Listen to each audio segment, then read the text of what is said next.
ലോകകപ്പിൽ ഇക്കുറി കാണികളുടെ എണ്ണം റെക്കോർഡുകൾ തകർത്ത് മുന്നേറുന്നുണ്ട്. ഉയർന്ന ടിക്കറ്റ് നിരക്കടക്കം പ്രതികൂലമാകുമെന്ന് കരുതിയിടത്താണ് കാണികളുടെ കുത്തൊഴുക്ക്. മനീഷ് ഏഷ്യാനെറ്റ് തയ്യാറാക്കിയ എക്സ്പ്ലെയിനറിലേക്ക്.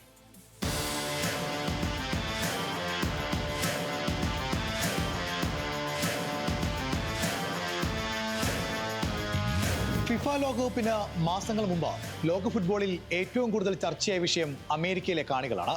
ലോകകപ്പ് ആവേശവും നിറഞ്ഞ സ്റ്റേഡിയങ്ങളും ഉണ്ടാകുമോ എന്നതായിരുന്നു പ്രധാന ആശങ്ക. അതിനു പിന്നിൽ ശക്തമായ കാരണങ്ങളും ഉണ്ടായിരുന്നു.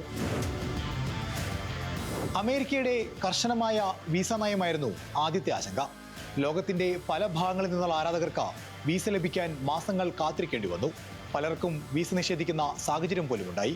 ചില രാജ്യങ്ങളിലെ ആരാധകർക്ക് അഭിമുഖ തീയതി ലഭിക്കുന്നതിൽ പോലും വലിയ കാലതാമസം നേരിട്ടു. ഇതോടെ ട്രാവലിംഗ് ഫാൻസിന്റെ എണ്ണത്തിൽ ഗണ്യമായ കുറവുണ്ടാകുമെന്നായിരുന്നു വിലയിരുത്തൽ. ഉയർന്ന ടിക്കറ്റ് നിരക്കായിരുന്നു മറ്റൊരാശങ്ക. മുൻ ലോകകപ്പുകളെ അപേക്ഷിച്ച് പല മത്സരങ്ങൾക്കും പ്രത്യേകിച്ച് നോക്കൌട്ട് ഘട്ടത്തിൽ ടിക്കറ്റ് വില വളരെ കൂടുതലായിരുന്നു. ഡൈനാമിക് പ്രസിംഗ് സംവിധാനവും ഹോസ്പിറ്റാലിറ്റി പാക്കേജുകളുടെ ഉയർന്ന നിരക്കും ആരാധകരുടെ പ്രതിഷേധത്തിനിടയാക്കി. ഇത്രയും ഉയർന്ന വിലയിൽ സ്റ്റേഡിയങ്ങൾ നിറയില്ലെന്നായിരുന്നു പലരുടെയും പ്രവചനം. അമേരിക്കയുടെ ഫുട്ബോൾ സംസ്കാരമായിരുന്നു പ്രധാനപ്പെട്ട മറ്റൊരു ചർച്ച. ഫുട്ബോളിനേക്കാൾ ഏറെ റഗ്ബിയെ സ്നേഹിക്കുന്നവരാണ് അമേരിക്കക്കാർ. ഫുട്ബോൾ അവർക്ക് സോക്കർ മാത്രമാണ്. സോക്കർ ലീഗുകൾ വളർന്നിട്ടുണ്ടെങ്കിലും അമേരിക്ക ഇപ്പോഴും പരമ്പരാഗത ഫുട്ബോൾ രാജ്യമല്ലെന്നും ചെറിയ ടീമുകളുടെ മത്സരങ്ങളിൽ കാണികൾ കുറയുമെന്നുമായിരുന്നു വിമർശകരുടെ വിലയിരുത്തൽ. എന്നാൽ വിമർശനങ്ങളും ആശങ്കകളും കളത്തിന് പുറത്തു നിൽക്കുന്നതാണ് ഫുട്ബോൾ ലോകം അമേരിക്കയിൽ കണ്ടത്. ലോകകപ്പ് തുടങ്ങിയതോടെ എല്ലാ പ്രവചനങ്ങളും തെറ്റാണെന്ന് തെളിഞ്ഞു.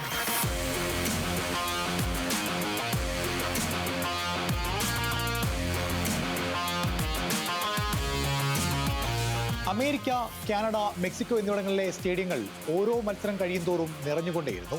ഉയർന്ന ടിക്കറ്റ് നിരക്കും വീസ സംബന്ധമായ വെല്ലുവിളികളും ഉണ്ടായിരുന്നിട്ടും പല വേദികളിലും കാണികളുടെ സാന്നിധ്യം 99%-ലേറെയായിരുന്നു.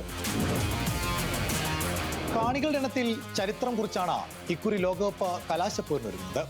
ചരിത്രത്തിലെ ഏറ്റവും കൂടുതൽ കാണികൾ എത്തിയ ലോകകപ്പ്. 102 മത്സരങ്ങളിൽ നിന്നായി 65 ലക്ഷത്തിലധികം ആരാധകർ വിവിധ സ്റ്റേഡിയങ്ങളിലേക്ക് ഒഴുകിയെത്തി. 1994 അമേരിക്കയിൽ തന്നെ നടന്ന ലോകകപ്പിലെ 35.87 ലക്ഷം കാണികൾ എന്ന റെക്കോർഡാണ് മറികടന്നത്. കൂടാതെ ഒരു ദിവസം ലോകകപ്പിലേക്ക് ഒഴുകിയെത്തിയ കാണികളുടെ എണ്ണത്തിലും ഇക്കുറി റെക്കോർഡ് തിരുത്തി. അമേരിക്കയുടെ കർശന നിയന്ത്രണങ്ങൾക്കിടയിലും വൻ വിജയത്തിന് പിന്നിൽ കാരണങ്ങൾ നിരവധിയാണ്.